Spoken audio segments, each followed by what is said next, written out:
বিশিষ্ট কণ্ঠশিল্পী এজন প্ৰাক্তন নৱোদয়ান ৰাকেশ ৰিয়াং।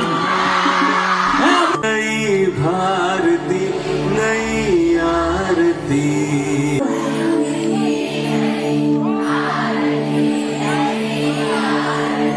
हम स्वराज के नव सूर्योदय नव चंद्रोदय রোদ ঘাই সপোনৰ তুমি আশা তুমি সাহস তুমি ৰেখা জীৱনৰ তুমি আদৰ